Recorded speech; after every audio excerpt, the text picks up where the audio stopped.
ವಿದ್ಯಾರ್ಥಿಗಳೇ, ಪ್ರಥಮ PUCಯ ಅಲ್ಲಮ ಪ್ರಭುದೇವರ ವಚನಗಳಲ್ಲಿ ಅಲ್ಲಮ ಪ್ರಭುದೇವರ ವಚನಗಳನ್ನು ಕುರಿತಾದಂತಹ ಒಂದು ಸಂಪೂರ್ಣವಾದಂತಹ ಸಾರಾಂಶ ಹಾಗೂ ಪ್ರಶ್ನೋತ್ತರಗಳನ್ನು ಈ ಒಂದು ವಿಡಿಯೋದಲ್ಲಿ ನಾವು ನೋಡ್ತಾ ಹೋಗೋಣ. ಇಂದಿನ ಒಂದು ಪದ್ಯಗಳನ್ನು ಹಿಂದಿನ ವಿಡಿಯೋಗಳಲ್ಲಿ ಕೊಟ್ಟಿದ್ದೇನೆ. ಅದರ ಒಂದು ಲಿಂಕನ್ನು ಡಿಸ್ಕ್ರಿಪ್ಷನಲ್ಲಿ ಕೊಟ್ಟಿರ್ತೇನೆ. ಅವುಗಳನ್ನು ನೀವು ರೆಫರ್ ಮಾಡಬಹುದು. ಅಲ್ಲಮ ದೇಹವನ್ನು ಬಂಡಿಗೆ ಹೋಲಿಸಿ ಅದರ ಚಾಲಕರು 5 ಜನ ಎಂದಿದ್ದಾರೆ. ಪಂಚೇಂದ್ರಿಯಗಳು ಒಂದಕ್ಕೊಂದು ಸಮವಿಲ್ಲ. ಪಂಚೇಂದ್ರಿಯಗಳಾದ ಕಣ್ಣು ಸುಂದರವಾದುದನ್ನು ಕಾಣುವುದು, ಕಿವಿ ನಮಗೆ ಹಿತವಾದುದನ್ನು ಕೇಳಲು ತವಕಿಸುತ್ತೆ, ಹಾಗೆ ಮೂಗು ಸುಗಂಧವನ್ನು ಆಗ್ರಹಿಸುವುದು, ಅಂದರೆ ಸುಗಂಧವನ್ನು ಅದು ಗ್ರಹಿಸುತ್ತೆ ಅಂತ. ಹಾಗೆ ನಾಲಿಗೆ ರುಚಿಯಾದದನ್ನು ಸವಿ ನೋಡುವುದು ಮತ್ತು ಚರ್ಮ ಹಿತವಾದದ್ದನ್ನು ಸ್ಪರ್ಶಿಸುವುದು ತಮ್ಮ ಕರ್ಮಗಳಿಗೆ ಅನುಸಾರವಾಗಿ ನಮ್ಮನ್ನು ಸೆಳೆಯುತ್ತವೆ. ಅವುಗಳ ಹಿಡಿತದಲ್ಲಿಟ್ಟು ಮನಸ್ಸನ್ನು ಶಿವನಲ್ಲಿ ಕೇಂದ್ರೀಕರಿಸದಿದ್ದರೆ ಈ ದೇಹವೆಂಬುದು ಅಚ್ಚು ಮುರಿದ ಬಂಡೆಯಂತೆ ಆಗುವುದು ಎಂದಿದ್ದಾರೆ. ಹಾಗೆ ಮುಂದಿನದು, ಹೊಟ್ಟೆಯ ಮೇಲೆ ಅನ್ನದ ಗಂಟನ್ನು ಕಟ್ಟಿದರೆ ಹಸಿವು ಹೋಗುವುದೇ, ಶರೀರದ ಮೇಲೆ ಲಿಂಗವ ಧರಿಸಿದರೆ ಧರಿಸಿದವ ಭಕ್ತನಾಗಬಲ್ಲನೆ, ಪೊದೆಯ ಮೇಲೆ ಇಟ್ಟ ಕಲ್ಲು ಲಿಂಗವಾಗಬಲ್ಲುದೆ, ಪೊದೆ ಭಕ್ತನಾಗಬಲ್ಲುದೆ, ಪೊದೆಯ ಮೇಲೆ ಕಲ್ಲು ಇಟ್ಟಾತ ಗುರುವಾಗಬಲ್ಲನೆ. ಈ ರೀತಿಯ ವೇಷಧಾರಿಗಳನ್ನು ಕಂಡು ನಾಚುವೆ ಎಂದು ಅಲ್ಲಮ ಪ್ರಭು ಹೇಳ್ತಾನೆ. ಹಾಗೆ ಹಸಿವಾದಾಗ ಅನ್ನ ತಿನ್ನಬೇಕೇ ಹೊರತು ಅನ್ನದ ಗಂಟನ್ನು ಹೊಟ್ಟೆ ಮೇಲೆ ಕಟ್ಟಿದರೆ ಹಸಿವನ್ನು ಹಿಂಗೋದಿಲ್ಲ. ಹಾಗೆಯೇ ಶಿವಭಕ್ತಿಯಲ್ಲಿ ತನ್ನನ್ನು ತಾನು ಮರೆಯಬೇಕೋ ಹೊರತು ಲಿಂಗವನ್ನು ಕಟ್ಕೊಂಡು ಮರೆಯುವುದಿಲ್ಲ. ಹಾಗೆ ಈ ರೀತಿ ಲಿಂಗ ಧರಿಸಿ ಮೆರೆಯುವವನಿಗೆ ನೀನು ಭಕ್ತನೇ ಎಂದು ಲಿಂಗ ದೀಕ್ಷೆ ಕೊಡುವ ಗುರುವಿಗೂ ನೀನು ಗುರುವೇ ಎಂದು ಕಟ್ಟಿಕೊಂಡು ಕಲ್ಲಿಗೂ ಇದು ಲಿಂಗವೇ ಎಂದು ಪ್ರಶ್ನಿಸ್ತಾನೆ. ಭಕ್ತಿ ಮುಖ್ಯವೇ ಹೊರತು ಆಚರಣೆಯಲ್ಲ ಎಂಬ ಮನೋಭಾವ ಇಲ್ಲಿ ಕಾಣಬಹುದಾಗಿದೆ. ಹಾಗೆ ಮುಂದಿನದು, ಯಾರು ಹಸಿದಾಗ ಅನ್ನವನ್ನು ಕೊಟ್ಟು ಬಾಯಾರಿದಾಗ ಬೊಗಸೆ ನೀರನ್ನು ನೀಡ್ತಾರೋ ಅವರು ದೈವಕ್ಕೆ ಸಮಾನ, ಅಂದರೆ ದೇವರಿಗೆ ಸಮಾನ ಅಂತ ಹೇಳ್ತಾ ಹೋಗ್ತಾರೆ. ನಾನು ಅನ್ನವನ್ನು ನೀರನ್ನು ನೀಡುತ್ತಿರುವುದರಿಂದ ನಾನೇ ದೇವರು ಎಂದು ಹೇಳುತ್ತಾ ನೀನೇ ದೇವನಾಗಿದ್ದರೆ ಎನ್ನನ್ನು ಏಕೆ ಸಲಹುತ್ತಿಲ್ಲ ಅಂತ ಹೇಳ್ಬಿಟ್ಟು ಅಲ್ಲಮ ಪ್ರಭು ಇಲ್ಲಿ ದೇವರನ್ನು ಕೇಳಿರುವಂತಹದ್ದನ್ನು ನೋಡಬಹುದಾಗಿದೆ. ಇನ್ನು ಈ ಒಂದು ಅಲ್ಲಮ ಪ್ರಭುವಿನ ವಚನಗಳಿಗೆ ಸಂಬಂಧಿಸಿದಂತಹ ಸಂದರ್ಭದ ವಾಕ್ಯಗಳನ್ನು ನೋಡ್ತಾ ಹೋಗೋಣ. ಬಂಡಿಯ ಒಡೆಬವರೈವರು ಮಾನಿಸರು. ನೋಡಿ, ಈ ಒಂದು ವಾಕ್ಯದ ಆಯ್ಕೆಯನ್ನು ಅಲ್ಲಮ ಪ್ರಭುವಿನ ವಚನಗಳಿಂದ ಆರಿಸಲಾಗಿದೆ. ಇನ್ನು ಸಂದರ್ಭವನ್ನು ನೋಡೋದಾದರೆ ವಚನಕಾರ ಪಂಚೇಂದ್ರಿಯಗಳ ಕುರಿತಾಗಿ ವಿವರಿಸುವಂತಹ ಸಂದರ್ಭ ಇದಾಗಿದೆ. ಇನ್ನು ವಿವರಣೆಯನ್ನು ನೋಡೋದಾದರೆ ಅಲ್ಲಮನು ಪಂಚೇಂದ್ರಿಯಗಳನ್ನೇ ದೇಹವೆಂಬ ಬಂಡಿಯ ಚಾಲಕರು ಅಂತ ಹೇಳ್ಬಿಟ್ಟು ಕರೆದಿದ್ದಾರೆ. ಪಂಚೇಂದ್ರಿಯಗಳು ತಮ್ಮ ಕಾರ್ಯಗಳಿಗೆ ಅನುಸಾರವಾಗಿ ನಮ್ಮನ್ನು ಸೆಳಿತವೆ. ಅವುಗಳನ್ನು ಹಿಡಿತದಲ್ಲಿಟ್ಟು ಮನಸ್ಸನ್ನು ಶಿವನಲ್ಲಿ ಕೇಂದ್ರೀಕರಿಸದಿದ್ದರೆ ಈ ದೇಹವೆಂಬುದು ಅಚ್ಚು ಮುರಿದ ಬಂಡಿಯಂತೆ ಆಗ್ಬಿಡುತ್ತೆ ಅಂತ ಹೇಳ್ಬಿಟ್ಟು ಇಲ್ಲಿ ಅಲ್ಲಮ ಪ್ರಭು ಹೇಳಿರುವಂತಹದ್ದನ್ನು ನೋಡ್ಬೋದಾಗಿದೆ.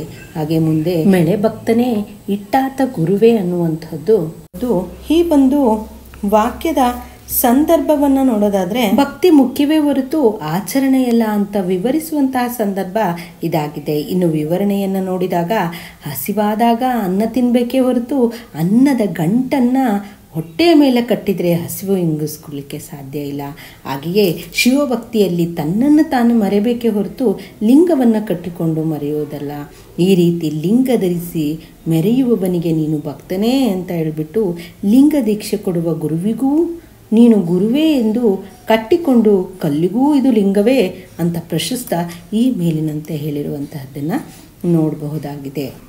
ಮುಂದಿನದು, ನೀ ದೇವನಾದಡೆ ಎನ್ನನೇಕೆ ಸಲಹೆ ಅನ್ನುವಂಥದ್ದು. ಈ ಒಂದು ವಾಕ್ಯದ ಸಂದರ್ಭವನ್ನು ನೋಡೋದಾದರೆ ವಚನಕಾರ ದೇವರನ್ನು ಪ್ರಶ್ನಿಸುವಂತಹ ಸಂದರ್ಭ ಇದಾಗಿದೆ. ವಿವರಣೆಯನ್ನು ನೋಡೋದಾದರೆ ಯಾರು ಹಸಿದಾಗ ಅನ್ನವನ್ನು ಕೊಟ್ಟು ಬಾಯಾರಿದಾಗ ಬೊಗಸೆ ನೀರನ್ನು ನೀಡ್ತಾರೋ ಅವರು ದೈವ ಸಮಾನರು ಅಥವಾ ದೇವರು ಎಂದು ಹೇಳುವ ಅಲ್ಲಮ ಪ್ರಭು ನಾನು ಅನ್ನವನ್ನು ನೀರನ್ನು ನೀಡುತ್ತಿರುವುದರಿಂದ ನಾನೇ ದೇವರು ಅಂತ ಹೇಳ್ತಾ, ನೀನು ದೇವನಾಗಿದ್ದರೆ ಎನ್ನನ್ನು ಅಂದರೆ ನನ್ನನ್ನು ಏಕೆ ಸಲ್ಲುತ್ತಾ ಇಲ್ಲ ಅಂತ ಹೇಳ್ಬಿಟ್ಟು ದೇವರನ್ನೇ ಕೇಳ್ತಾ ಇರುವಂತಹದ್ದನ್ನು ನೋಡ್ಬೋದಾಗಿದೆ. ಇನ್ನು ಮುಂದಿನದು ಒಂದು ವಾಕ್ಯದಲ್ಲಿ ಉತ್ತರಿಸಿ ಅಂತ ಇದೆ. ಅಲ್ಲಮ ಪ್ರಭುವಿನ ಅಂಕಿತ ಯಾವುದು ಅಂತ ಇದೆ. ಅಲ್ಲಮ ಪ್ರಭುವಿನ ಅಂಕಿತ ಗುಹೇಶ್ವರ ಎಂಬುದು. ಕಾಲುಗಳನ್ನು ಯಾವುದಕ್ಕೆ ಹೋಲಿಸಲಾಗಿದೆ ಅಂದರೆ ಗಾಲಿಗೆ ಹೋಲಿಸಲಾಗಿದೆ. ದೇಹವೆಂಬುದು ಏನು ಅಂದರೆ ಅದು ತುಂಬಿದ ಬಂಡಿ ಅಂತ ಹೇಳ್ಬಿಟ್ಟು ಅಲ್ಲಮ ಪ್ರಭು ಹೇಳ್ತಾರೆ.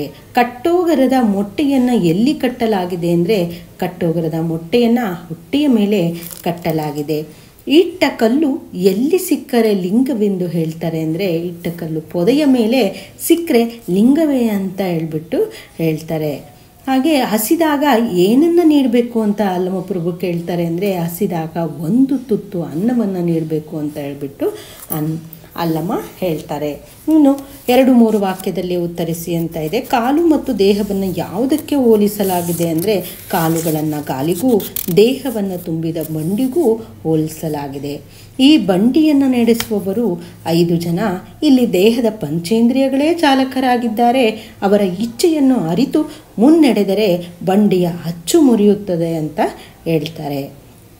ಯಾರನ್ನು ಕಂಡರೆ ಅಲ್ಲಮ ನಾಚುವನೆಂದು ಹೇಳುವನು ಅಂದರೆ ಶಿವನ ಪ್ರತೀಕವಾದ ಲಿಂಗವನ್ನು ಧರಿಸಿ ದೃಢಭಕ್ತಿ ಇಲ್ಲದೆ ಆಡಂಬರದ ಭಕ್ತಿಯನ್ನು ತೋರಿಸುವ ಭಕ್ತನನ್ನು ಮತ್ತು ಅಲ್ಪಜ್ಞಾನದ ಗುರುವನ್ನೂ ಕಂಡರೆ ನಾಚುವನೆಂದು ಅಲ್ಲಮ ಹೇಳ್ತಾರೆ.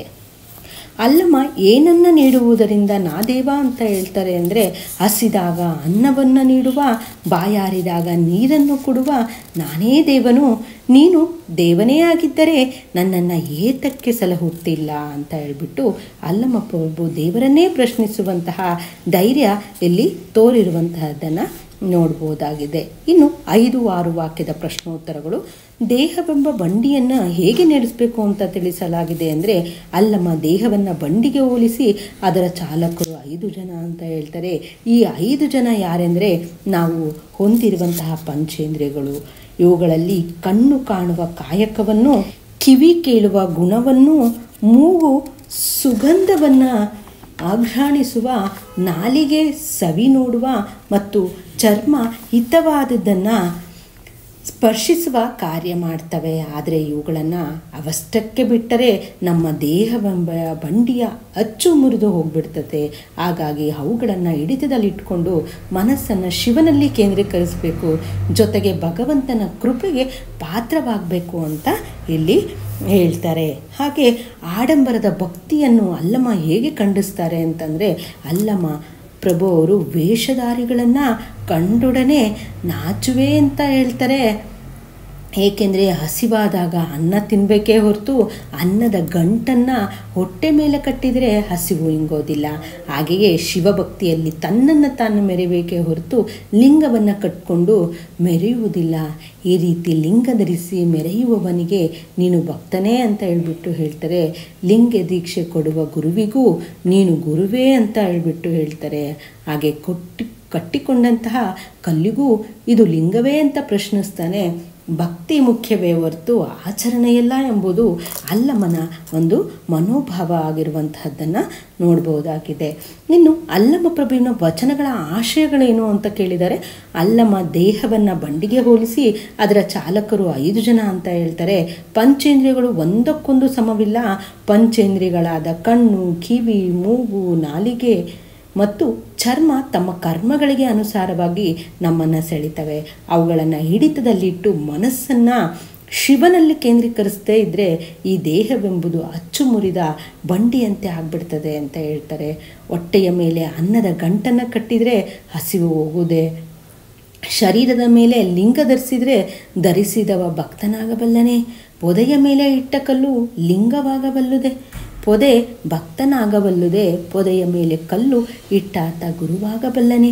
ಈ ರೀತಿಯ ವೇಷಧಾರಿಗಳನ್ನು ಕಂಡು ನಾಚುವೆ ಅಂತ ಹೇಳ್ಬಿಟ್ಟು ಅಲ್ಲಮ ಪ್ರಭು ಹೇಳ್ತಾರೆ.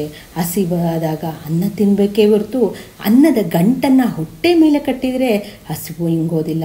ಹಾಗೆಯೇ ಶಿವಭಕ್ತಿಯಲ್ಲಿ ತನ್ನನ್ನು ತಾನು ಮೆರೆಯಬೇಕೇ ಹೊರತು ಲಿಂಗವನ್ನು ಕಟ್ಕೊಂಡು ಮೆರೆಯುವುದಲ್ಲ. ಈ ರೀತಿ ಲಿಂಗ ಧರಿಸಿ ಮೆರೆಯುವವನಿಗೆ ನೀನು ಭಕ್ತನೇ ಎಂದು, ಲಿಂಗ ದೀಕ್ಷೆ ಕೊಡುವ ಗುರುವಿಗೂ ನೀನು ಗುರುವೇ ಎಂದು, ಕಟ್ಟಿಕೊಂಡ ಕಲ್ಲಿಗೂ ಇದು ಲಿಂಗವೇ ಎಂದು ಪ್ರಶ್ನಿಸ್ತಾನೆ.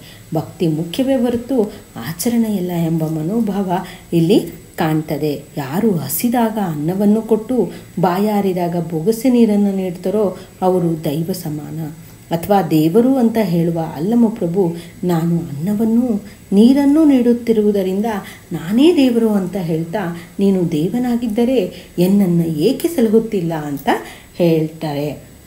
ಇಷ್ಟು ಒಂದು ಅಲ್ಲಮ ಪ್ರಭುವಿನ ವಚನಗಳಿಗೆ ಸಂಬಂಧಿಸಿದಂತಹ ಸಂಪೂರ್ಣವಾದಂತಹ ಸಾರಾಂಶದ ಜೊತೆಯ ಪ್ರಶ್ನೋತ್ತರಗಳಾಗಿತ್ತು.